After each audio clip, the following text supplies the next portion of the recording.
amis et fidèles internautes yéen ñi nga xamante ni yéen a ñuy bàyyi xel suñuy différentes plateformes ñu ngi ak Eumeudi Badiane ak wax Eumeudi nag wax ko ci keppaaru Wally Ballago Seck ñuy waaj li nga xamante ni moo di anniversaire 40 ans de Wally Ballago Seck ku ne xam na ni Wally def na spectacle bu nekk ci biir Sénégal Eumeudi ñu ngi lay nuyu bu baax a baax di la jox sa wàccuwaay di la bàyyi nga nuyu ñi nga xamante ni ñoo lay seetaan à travers le site internet. maa ngi leen di nuyu di leen fay di leen gërëm aussi. ci liggéey bu rafet bi ngeen di def à travers le Sénégal. jëm partout dans le monde. kenn amul seen fay. maa ngi leen di fay di leen wax bienvenue. macha allah Wally def anniversaire am 40 ans yi nga xamante ni dañ ci juddoo ba léegi ci wàllu musique tey 40 ans yi lan lañ mën a xaar lu spécial parce que ku ne xam na ni Wally def na spectacle bu nekk fii Sénégal. waaw loolu leer Sénégal moom xanaa dañuy dolli rek. waaye bii dafa spécial. bii dafa fekk ne bu ngeen xoolee gën nañoo def événement bu mag ba def spectacle. gën nañ ko def depuis su ma juumul le 12 bi ñu war a defee fii. jóge fi yóbbu ko CICES su ma juumul. bii nag dafa rax. parce que Wally dafa fekk Wally Kaw. bopp nekk sax ñu ci waat loo xamante ni nag dañoo bëgg àdduna wërngal képp kontaan. àdduna wërngal képp gis Wally bu bees tàkk àdduna wërngal képp gis Ramadan bu bees tàkk. incha allah. àdduna wërngal képp gis Wally Seck bu bees Ramadan bu bees ci ban facette. ci màgg. liggéey. musique. spectacle son et lumière. ok spectacle son et lumière lan lañ mën a xaar ci biir parce que ku ne xam na ni 40 ans du ay caaxaan est-ce que mën nañ xaar l'arrivée de Youssou Madjiguène Ndour sur scène avec Wally Ballago Seck mu comme ni mu ko defee woon fële nga xamante ni moo di ca Grand Théâtre. incha allah rabbi xaar leen ci lu ne. xaar leen ci lu ne parce que y aura beaucoup de surprises. y aura beaucoup de surprises incha allah. mais dañu si ñamal tuuti nag Eumeudi. non xam nga looy waaj. boobu ba léegi maa ngi tëj. ñu ngi sax tëju lay wax. di ko waaj di ko toog. xaaral lu ma leen ko jox ni yàqal leen ko ni. mais loolu day tax ñi nga xam ñoom ñooy seetaan tamit dinañ am sobu njëw sax. ci kanam tuuti naa leen ñamal tuuti. ci kanam tuuti naa leen ñamal as tuuti. mais la ca des dama koy bâche. maanaam dégg nga wàll naan dama bëgg nga bâche sa bopp. il faut nga bâche sama bopp nag. ba bis ba ma muuree. jàkkaarloo ko. danseurs yi. ok ak contexte bi nga xamante ni fi la dëkk bi toll dëkk bi ku ne xam ne dafa dëgër mais yéen ngi am yaakaar ni CICES di ngeen ko def ni ngeen ko bëgg a def. incha allah rabbi incha allah les frères Marème sont là et ils sont prêts. ak Wally jar nañ lu ne. ak danseurs vraiment ne di pare nañ. ñu ne pare nañ. incha allah ça va changer. maa ngi dégg tamit ñu ni am na fecckat boo xamante ni surprise lay doon ci maanaam ci scène bi nga xamante ni moom nga war a diriger ak yeneen fecckat yoo xamante ni dañu ñëw wane seen talent. waaw mooy li ma leen wax rek.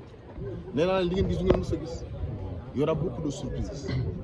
te wallahi lazim bu la 12 nga xam ne lépp dëgg incha allah. mais Eumeudi chorégraphie bi nga xam ne yéen a ko bëgg a def ci événement bi le 12 ñoo ngi wax sax que danseur Sénégal bi yëpp recruté nga leen. ngir le 12. loolu lan moo waral loolu yëpp quoi. waaw pour def loo xamante ni bu su fee am. yàgg naa def. yàgg nañu def sax laay wax. yàgg nañu def woo groupe 10-10 ñu def spectacle bu mucc ayib. mais ren dama bëgg mu jéggi dayoo dama jéggi frontières yi. dama cox fu ne jël lépp boole pour mu indi beneen couleur. waaw parce que Sénégalais yi nag les 40 ans de Wally du ay caaxaan.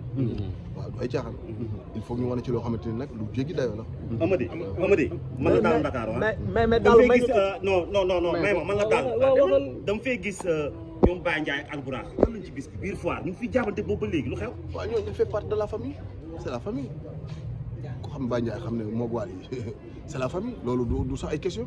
d'accord Eumeudi ñu gis macha allah Wally amoon bés da nga ciy taxaw mais bés bii le 12 dañu gis taxawaay bi ñu ci taxawaay muy ñaari 40 ans yi ñuy feete muy 40 ans de Wally Ballago Seck ak 40 ans Ramadan mu nekk loo xam ne Eumeudi da ko jël mais amee est-ce que lan nga sentir tey ba tax nga taxawaay sa taxawaay bi tey.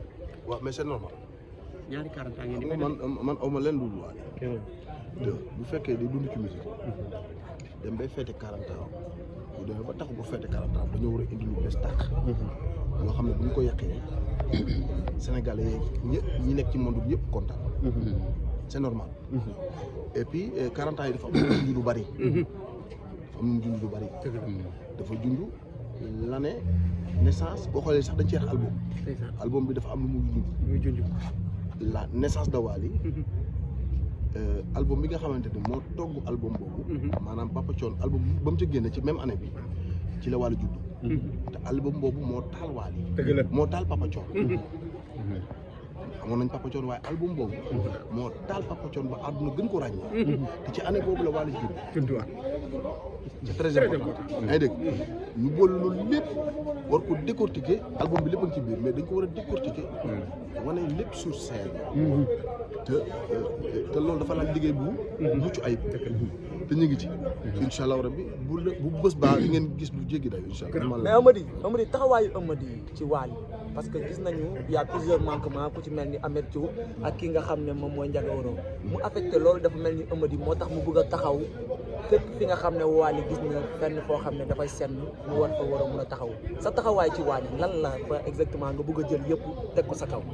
non man nii la mos a taxawee frère di Wally di Wally léegi ba Wally juddoo ba léegi dugg ci wàllu musique nii la mos a taxawee ak man c'est que daanu fës waaye spectacle bu mos a gis Wally def ko muy soirée lumière entrée de Wally nii laa ci mos a taxaw daaw ma fësal nag quoi daaw ma fësal et puis c'est normal jarul ñu fësal looy fësal loo xam ne yaa ko moom loo ci fësal mais nii laa mos a taxawee mais ren nag da cee ren dafa nu ma ko war a expliquer sax waaw ren da cee raw mais tudd na ko Amady mu spécial nga dem ba ne da nga jéggi frontières yi pour indi ay danseurs 40 ans Papa Thione la ak yu Wally am na ñu daan ànd ak Papa Thione gisatuñu leen ci groupe bi am na ñu daan ànd ak Wally gisatuñu leen ci groupe bi mu tudd ci Ameth Thiou est-ce que mën nañ ci xaar retour de Ameth Thiou mais pourquoi pas waaw retour va yi am nee naa la lépp am y aura beaucoup de surprises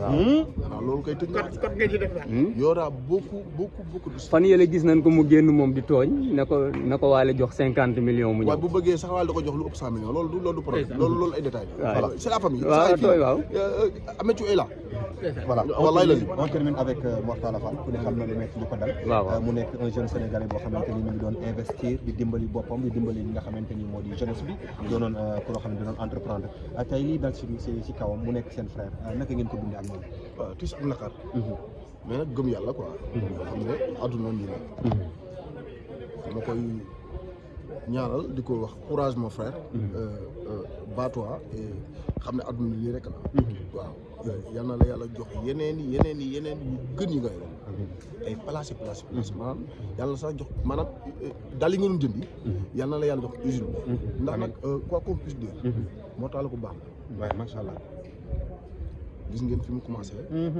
ba fu mu yegg si mu nekk xale bu am jom xale bu bëgg liggéey xale bu gëm boppam liggéey ba yegg si fi ndogalu yàlla nag jàmm mënu ci dara ñu koy bokk gëmee ko yàlla rek sante ko yàlla sax la ñuy wax ndax dafa mën na gën ci moom parce que leneen mënoon na dal loo xamante ni moo la nañ ñaan yàlla daal yàlla na ko yàlla defal jàmm may ko wér gudd fan ba mu mën a yéggal ay yéen mais daal yàlla na ko yàlla jox usine daal amiin waaw looloo gën a merci beaucoup